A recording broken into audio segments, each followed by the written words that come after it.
ఇక్కడికి విచ్చేసిన మీ అందరికీ ముందుగా ధన్యవాదాలు చెప్పుకుంటూ మిగతాది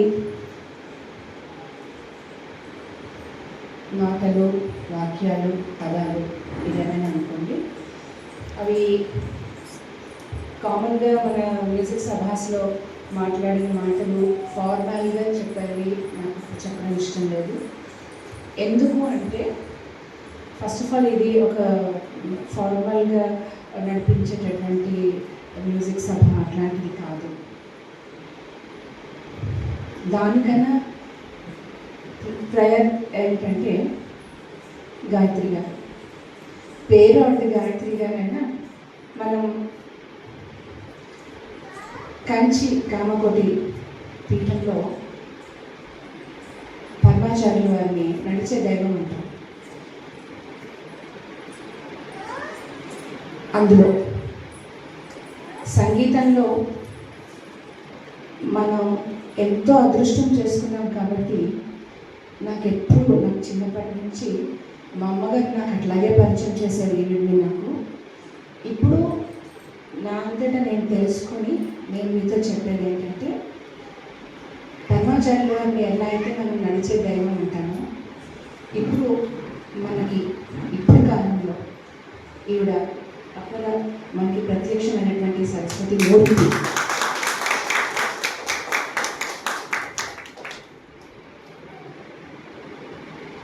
వాళ్ళ పేరెంట్స్ ఎంత ఆలోచించి పెట్టారో తెలియదు, కానీ గాయత్రి అనేది ఇంకా అదేమంటాము అప్ టు కోర్ అనుకోండి, దానికి సరైన పదం నాకు తెలియదు, కానీ ఆవిడ ఆ పేరుని అవునా, ఆవిడ పేరు గాయత్రి వసంత శోభ అంట, ఆవిడ పూర్తి పేరు. సో ఆ గాయత్రి అన్న పేరు పెట్టినందుకు ఆ ఇన్స్ట్రుమెంట్ ఆవిడ వీణని ఎన్నో ఉన్న ఆవిడ వీణని ఆవిడ దగ్గరికి రావడం, అది అమ్మవారి కృప. లేకపోతే ఇంకో ఇన్స్ట్రుమెంట్ నేర్చుకునేవచ్చు, లేకపోతే గాత్ర విద్వాంసులు అయి ఉండొచ్చు. ఇంకొక విషయం ఏంటంటే ఇవి చాలా బాగా పాడతారు, ఎక్సలెంట్ వాయిస్, చాలా స్వీట్గా పాడతారు. మీ అందరికీ ఇవాళ చూశారు కాబట్టి, చిన్నపిల్లలు చాలామంది తెలియదు కాబట్టి చెప్తున్నాను. నేను వీణ పట్టుకోవడానికి, నేను వీణ వాయించడానికి, ప్రతిరోజు నేను ప్రాక్టీస్ చేయడానికి మా అమ్మగారు ఈవినింగ్ నాకు ఫోటో చూపించేసేవారు. నా చిన్నతనం ప్రాక్టీస్ అంతా ఇప్పుడు ఈ సిడీస్ ఇంకా అప్డేటెడ్ వర్షన్స్ ఏవో వచ్చాయి, అవి కాదు. నా చిన్నప్పుడు క్యాసెట్స్. ఆవిడ వైజాగ్లో ఎక్కడ కాన్సర్ట్ అయినా మా అమ్మగారి గురించి అందరికీ తెలిసిందే. వైజాగ్లో ఏ ఆర్టిస్ట్ ప్రోగ్రామ్ అయినా అమ్మగారు అంటే మన పెదకృష్ణ గారు మొత్తం క్లాస్ స్టూడెంట్స్ అందరినీ వేసుకొని వెళ్ళేవారు. సో వైజాగ్లో మిగతా మ్యూజిషియన్స్ తన కొలీగ్స్, తన ఫ్రెండ్స్ అందరూ అనేవారు, కోడిపిల్లల్లో వేసుకొస్తారంటే స్టూడెంట్స్ అందరినీ తెచ్చి. సో ఒక ఆర్టిస్ట్ అక్కడ పాడుతుంటే అమ్మ కింద కూర్చొని, అమ్మ చుట్టూ స్టూడెంట్స్ అందరూ ఉంటే వాళ్ళు పాడే రాగం ఏంటి, వాళ్ళు ఎలా హౌ దే ఆర్ డెవలపింగ్, ఒక ఆలాపన చేస్తుంటే ఒక ఫ్రేజ్ అయ్యాక నెక్స్ట్ ఫ్రేజ్కి ఎలా వెళ్తున్నారు, హౌ దే ఆర్ డెవలపింగ్ అనేది ఇక్కడ తన నెమ్మదిగా చెప్తుంది. ఇందువల్ల వాళ్ళు ఆ ప్రేరణ వేశారు అని. సో అదొక లెసన్. ఒక ఆర్టిస్ట్ వచ్చి అక్కడ పర్ఫామ్ చేస్తున్నారంటే లెసన్. నేను పెరిగింది అంతా ఈవిడ వీణ సంగీతంతోనే పెరిగింది, వేరే ఏ సంగీతంతోనే పెరిగారు. వినిపించేవారు అమ్మ, మిగతా వాళ్ళ ఆర్టిస్టులు మేడం గారు చెప్పినట్టు పెద్దవాళ్ళందరూ విన్నాము. బట్ మెయిన్ ఫోకస్ ఈవిడ. అందుకని ఈవిడ ఇప్పుడు వాయించలేకపోవచ్చేమో, దేవతలు అలా నిత్యం అలా వాయిస్తూ ఉంటాం కదండి. సో ఈవిడ ప్రత్యక్షమైనటువంటి సరస్వతి మూర్తి. మనం వాళ్ళు ఎంతో అదృష్టం చేసుకుంటేనే కానీ ఆవిడతో మనమందరం ఇవాళ ఇలా మూవ్ అయ్యే ఇది మనకి కలగడానికి కూడా అమ్మవారికి మన మీద కూరుకున్నట్టే లెక్కని నేను భావిస్తున్నాను. లేకపోతే మనం అన్నీ ఉన్నా కూడా మనం ఏవో అడ్లు ఆటంకాలు వచ్చి మనం కలవలేము ఇలాంటి వాళ్ళని. సో మేడం, మీకు నేను పాదాభివందనం చేయడం తప్ప no words actually. we all are very much blessed అండి. మేడం సినిమా సాంగ్స్లో ఫిలిమ్స్లో అంటే మన అందరూ అశ్వత్థమ్మ గారు అని పెద్ద music director, film music director. వారి అమ్మాయి నేను, వాళ్ళ అమ్మగారు కమలా అశ్వత్థమ్మ అని ఆవిడ చాలా గొప్ప మహిళా విద్వాంసురాలు. సో ఫిలిం మ్యూజిక్ డైరెక్టర్ కాబట్టి వాళ్ళ నాన్నగారు ఫిలిమ్స్లో వాయించడం అనేది ఓకే.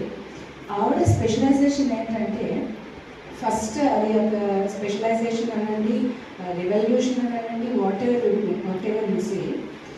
మీరు ఇప్పుడు వెళ్ళి మీరు యూట్యూబ్లో సర్చ్ చేసిన అప్లోడ్ చేశారు కదా ghazals. Nobody can play on any instrument ghazals. ఎందుకంటే గజల్స్ అనేటప్పటికీ, హిందుస్థానీ అనేటప్పటికే మెయిన్ అక్కడ మనం ఇక్కడ ఈ లెక్కలు, తాళాలు, లెక్క మీద మనం ఎక్కువ ఫోకస్ చేస్తాం కర్ణాటక మ్యూజిక్లో. హిందుస్థానీ మ్యూజిక్ వాళ్ళు నాదం సస్టైనిటీ మీద ఎక్కువ ఫోకస్ చేస్తాం. అది నేను ఢిల్లీ యూనివర్సిటీలో మ్యూజిక్ ఎంఏ చేసినప్పుడు నాకు అర్థమైంది. వాళ్ళు సా అనేది ఒక అక్షరము ఒక 3-4 నెలలు చెప్తారు వాళ్ళు. మనకి ఇక్కడ పిల్లలు సంగీతం జాయిన్ అయిన దగ్గర నుంచి సెకండ్ ఇయర్ నుంచి కౌంట్ చేస్తుంటారు పేరెంట్స్ అందరూ. మళ్ళా సల్లీస్వరాలేనా, మళ్ళా సల్లీస్వరాలేనా, మనకు అంతా కలిపిపోతే 7 స్వరాలే. సో జన్మ కాదు, ఎన్ని జన్మలు మన సంగీతంలో ఉన్నా మనం అనాల్సింది ఆ 7 స్వరాలే. సరిగ్గా పదిహేను ఉంటాయి, ఎన్ని జన్మలు చేసినా. కానీ వాళ్ళు మేడం జస్ట్ రియల్ షాక్ అంటే మీకు తెలియంది కాదు, సా శృతి పట్టేంత వరకు రీకి వెళ్ళేవారు కాదు ఢిల్లీ యూనివర్సిటీలో. I just real shock. అంటే అంత ఫోకస్ వాళ్ళు నాదం మీద ఇస్తారు, నాదం మీద అంత ఫోకస్ ఇస్తారు. హిందుస్థానీ మ్యూజిక్లో నాదాన్ని అంత ఇంపార్టెన్స్ ఇస్తారు కాబట్టి సస్టైనిటీ ఎక్కువ ఉంటుంది మనకి. అలాంటిది గజల్స్ వీణ కాదు, వీణ ఎందుకు కాదు చెప్తాను తర్వాత. వైలన్ మంచిగా ఎక్కువ కంటిన్యూటీ ఉండేటటువంటి బేసికల్గా అంటే ఇన్బిల్ట్ మాత్రం సస్టైనిటీ ఉంటుంది వైలన్లో. వీణలో ఏమో చిత్ర వీణలో మెట్టులు ఉండవు, వీణకి మెట్లు ఉంటాయి, వ్యాక్స్ పెట్టే మెట్లు. దాని మెట్టు వల్ల ఏమవుతుందంటే నాదం కట్ అయిపోతుంది. తర్వాత ప్లకింగ్, రెండు కూడా నాదాన్ని కట్ చేసేది. అలాంటి రెండు ఒక స్టోన్స్ అని చెప్పచ్చు, హార్డ్ స్టోన్స్ రెండు, ప్లకింగ్ అండ్ ఫ్రెట్. దాని మీద నాదం సస్టైన్ చేయడం చాలా కష్టం. ఇది మైక్లీ ఇది కాదు నేను మాట్లాడేది, సహజంగా నాదం ఉండాలి కదా. మనం ఏం వాయిస్తే అవి ఎన్హాన్స్ చేస్తాయి ఈ ఎక్విప్మెంట్ అంతా. బట్ మన చేతిలో ఒరిజినల్గా నాదం అనేది ఉండాలి కదా, సస్టైన్కి. అలాంటి గజల్స్ అంటే అసలు ఎంత లాంగ్ నోట్స్ ఉంటాయి. ఒక్కొక్క స్వరము it takes 1 minute 40 seconds 60 seconds అట్లా వెళ్తూ ఉంటుంది కదా. గజల్స్ మీరు అట్లా ఉంటాయి. మేడం ఈ ఇంటర్వ్యూలో ఒకసారి మీరు మీకు గులాం అలీ గారు అంటే చాలా ఇష్టం అని చెప్పి గులాం అలీ గారి గజల్స్ అన్ని ఆవిడ కొన్ని పిక్ చేసి ఆవిడ she is the first woman to play on veena all the ghazals. Some of the ghazals Ghulam Ali. Ghazals అంటే నాదం సస్టైనిటీ ఒకటే కాదు, అది ఫ్రాక్షన్ ఆఫ్ ఎ సెకండ్లో కొన్ని ఒక 3-4-5-6 స్వరాలు పలికించేటటువంటి గమకాలు ఉంటాయండి. That is the beauty of ghazals. అప్పటి జనరేషన్లో గులాం అలీ గారు, మీరు అందరూ వినే ఉంటారు గులాం అలీ గారి గజల్స్. ఆయనవి వాయించడం అనేది ఇంపాసిబుల్, మానవతరం కాదు. అందుకే నేను ఈవిడ్ని సరస్వతి మూర్తి అంటాను. షీఈస్ ద ఫస్ట్ ఉమెన్ అండి. ఇప్పుడు మీరు యూట్యూబ్లో సర్చ్ చేసిన దొరుకుతాయి, మీరు పంపించండి, చూపిస్తాను. సో చాలా అది సినిమా పాటలు మేడం చెప్పినట్టు ఇప్పుడు అందరూ వాయిస్తున్నారు. సరే నాదం గురించి అది మనకు తెలియకపోయినా పాటలు ఎందుకు కోసం కాబట్టి we are able to enjoy that. But you know ghazals వాయించడం అనేది అది ఎవరి తరం కాదండి, అది ఇమిటేట్ చేస్తే వచ్చేది కాదు. ఇందాక అన్నదే అన్నిటికీ మా భాషలో నేను అంటే మేడం చాలా పొలైట్గా చెప్పారు. మా భాషలో నేను రోజు ఏం మాట్లాడుకుంటామంటే సర్వరోగ నివారణి ప్రాక్టీస్. ఏది మనకి రావాలన్నా ప్రాక్టీస్. అది మన మైండ్ సెట్ అవ్వాలన్నా దాని మీద ముందు కూర్చుంటే ఫిజికల్గా మైండ్ సెట్ అవుతుంది. మూడు ఆఫ్లో ఉన్న మూడు సెట్ అవుతుంది.